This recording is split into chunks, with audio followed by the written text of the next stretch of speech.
This video is 100% a result of viewer requests.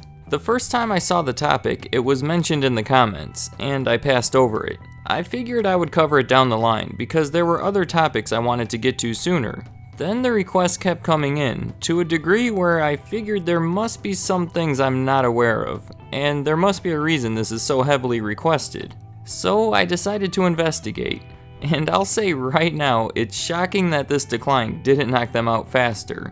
They're like a boxer that's just been taking hits from the first round, and oddly enough, they're still standing.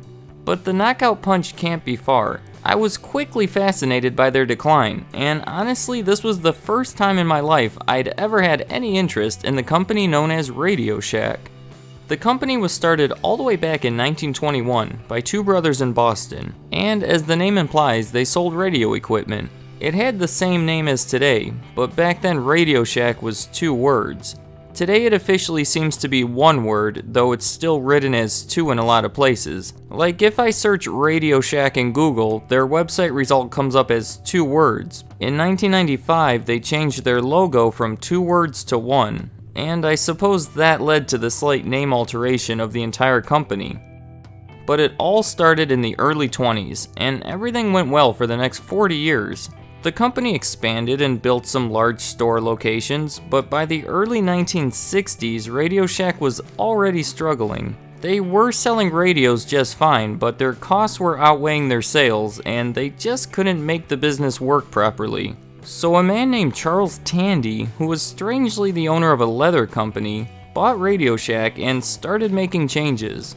The biggest change was probably switching to smaller store locations. The thinking behind this is that they would see which products they sell best and only sell them. The products that weren't selling as well were just taking up space, without bringing them much benefit. And it seemed to be effective. This, along with many other changes, saved the store and put them in a good position once again. Also in the 1970s, CB radios became a big fad. And not surprisingly, this was a good thing for RadioShack. Charles Tandy passed away in 1978, but RadioShack was still owned by the Tandy Company. The Tandy Company. In the 1990s, the decision was made to focus a little less on radio and electronic parts and a little more on popular electronic products. They went pretty heavily into cell phone sales. It was right around the beginning of the 2000s when RadioShack started to decline once again. And they never recovered from this one.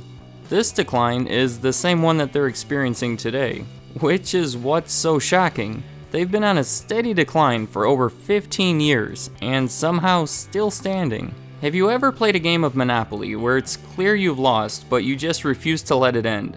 The opponent has hotels all over the board, and all you have are a few houses, and the 2 cheap purple properties. You keep landing on bad spots, and mortgaging things to pay it off.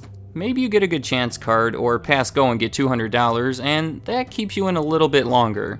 You make some crazy trades to pay off some debts. Before you know it, you've been playing for half an hour, and all you've been doing is making little moves just to stay alive. You haven't done anything that would help you come back and win. This is what RadioShack has been doing. They made deals with cell phone companies, set up kiosks in Target, rebranded themselves as The Shack. They did so many different things over this period, but none of it was going to turn things around.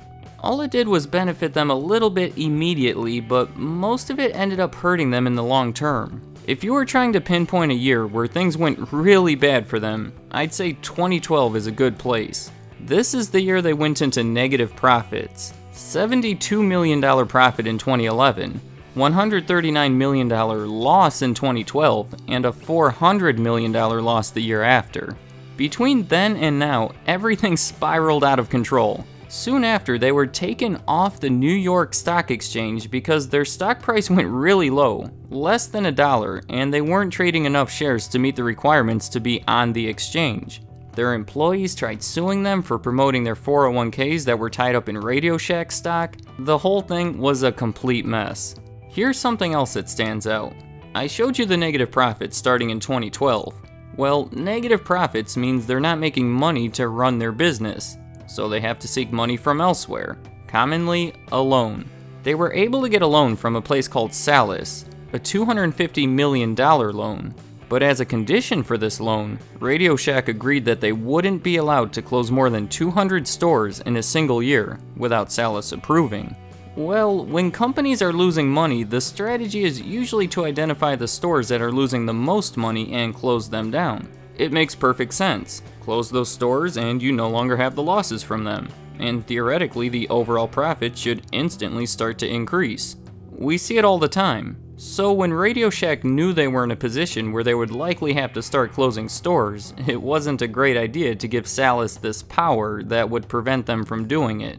But also remember, RadioShack was in a terrible position and needed this money to maintain operations. They may have gone out of business if they hadn't gotten this loan. They were backed into a corner, so they agreed to these conditions. Fast forward a little bit, RadioShack is losing money like crazy and desperately wants to start closing stores. Salas doesn't let them. Salas doesn't think this is the right way to go, but RadioShack has reason to believe that they have too many locations and too close to each other, and they're basically stealing customers from themselves. So now we have RadioShack severely struggling, and Salas won't even let them downsize with dignity. By the way, if you had any doubt about how much RadioShack was struggling, I hope it's clear now. In the beginning of 2015, RadioShack declared bankruptcy, which now enabled them to start closing stores. Again, this company is not at all, it traded for 9 cents a share in the OTC pink sheets. We already knew this was going to happen. They immediately announced the closure of nearly 1,800 stores. Right after the bankruptcy, a company called Standard General bought RadioShack, though I don't see why they would want it. As if all this wasn't enough, RadioShack filed bankruptcy again earlier this year. It's closing 1,000 more stores, and now only 70 locations remain open. They may linger on with a few locations, but it's effectively out of most of our lives. So the question remains, where did they go wrong? Everything spiraled out of control over the past few years, but how did they even get in that position? There's 3 things I think most contributed to all of this. And before you say it, I'm aware of the management issues. There was a 10-year period where they changed CEOs every year or two, which certainly isn't a great sign. But to me it's more of a symptom than a cause. Though eventually it does become a cause as well, but I'm leaving it off my top 3 list. A big contributor to all this was, ready for it? The internet. Shocking, right? But the internet hurt RadioShack more than most companies, for multiple reasons. One is that they were late to the party.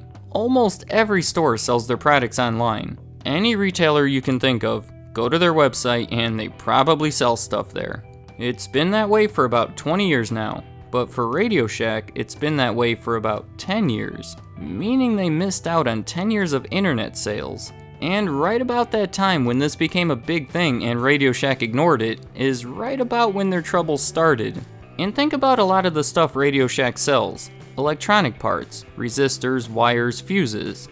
The kind of stuff you can easily order online and don't really need to see it in person before you buy it. These kinds of products are perfect for online sales. And on top of that, RadioShack is known to be sorta small. Well, if you need a specific part, what are the chances RadioShack will have it? Who knows? They're small, so they might not.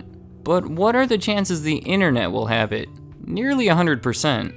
RadioShack is the type of store where you run in, grab what you need, and leave. I remember a while ago I walked into a RadioShack just to look around. I expected it to be sort of like a Best Buy. I expected to see the new televisions, cameras, computers, DVDs, maybe a video game demo, all the fun stuff you see when you walk into an electronics store. But all I found there were electronic parts, some alarm clocks, a few cell phones, which were fake by the way. I mean, the screen was just a picture glued to it. There was nothing interesting to look at. It's not that type of store. I'd say like diet Best Buy or low calorie Best Buy. There's really nothing gained by going there. And besides being able to get it a little quicker, I don't see why someone would buy something there as opposed to online. The internet seems like a perfect outlet for really most retailers, but RadioShack especially. Yet they didn't do it. They let the opportunity pass them for years, and they suffered from it. Reason 2 is a bit of a continuation from Reason 1, but it's the products they sell. Let's go to the RadioShack website. an AM/FM stereo headset. But luckily there's a big deal going on, and it's only $48. Here's some Incredible Flips headphones, 30% off, which brings them down to $140. Are there people buying Incredible Flips headphones from RadioShack when they cost about the same as Beats? Think in your head right now how much this might cost. Remember, it's 30% off. The answer? $33. So you might want to go rush to the website and get it? I'm just looking at the homepage. This is what came up when I clicked on their site. Is it just me, or is this a terrible selection of products? And overpriced? Are there that many people tinkering with radios and electronics to merit such an emphasis on these products? I don't really know what RadioShack sells. I guess that's the problem. I mean, electronics parts. I go to the Best Buy site, I get computers, HD TVs, video games. People complain about Best Buy, but from what I can tell, they're golden compared to RadioShack. RadioShack filed for bankruptcy last week. Who's been in a RadioShack this month? Okay, that's why. Reason 3 goes along with Reason 2, which went with Reason 1. Reason 3 is their cell phone involvement. In the 1990s, they got into the business of selling cell phones. And boy, was this a bad idea. But not at first. Cell phones were blowing up. It sounds strange saying getting involved in cell phones in the 90s was a bad idea, but it was a bad idea in the way they did it. They were only involved in selling them. In the 90s, it was harder to get cell phones than it is today. Today you can't walk through a mall without being offered a cell phone contract, but back then you had to kind of know where to go. And a place many people knew where to go was RadioShack.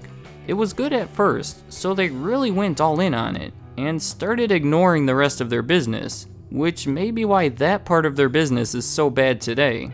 All of their staff was occupied by trying to sell these phones, and spending a tremendous amount of time filing paperwork once a sale was made. They neglected the customers looking to purchase other products. Then, after a few years, all the service providers opened their own stores. Verizon, Sprint, AT&T, whoever your provider is, chances are you bought it from their store, not a RadioShack.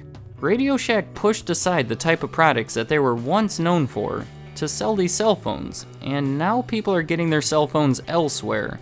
What became essentially half their business became pointless. And as we saw in our first 2 reasons, the other half of their business is also sorta pointless as well. When we combine all this, we have to ask ourselves, does RadioShack sell anything that I wouldn't rather buy somewhere else? The answer for me is no. The electronic parts, I would sooner go to Amazon. The cell phones, I would sooner go to the provider. And most else of what they sell, I don't even want. Maybe I would buy some batteries from them if the sale was good, but it's hard to maintain a business based on that. How could they go? What did they do with all the money I spent on AAA batteries 9 years ago? Like I said, as of today, RadioShack is pretty much done. They lasted nearly 100 years and who knows, may technically hit that 100-year mark. A 20-year decline that involved 2 bankruptcies, not to mention the financial trouble they had over 50 years ago, yet they're still standing. But for everyone watching this, they might as well be gone. Unless you're one of the lucky few to live near one of those 70 locations, they're out of your life altogether. I can't say I have any positive memories of the company. In fact, I only really have that one, and it was rather disappointing. But I'm sure that's because I'm just not old enough to have experienced the company at its peak, and I'm sure this is why I initially passed over this topic. My experience was well after this massive decline began. But if you had the opportunity to experience them in one of their better years, let me know what it was like. Or if you experienced them in one of their bad years, especially toward the end, or even today. I'd like to hear that too. I'd like to hear what you have to say. Thank you for watching.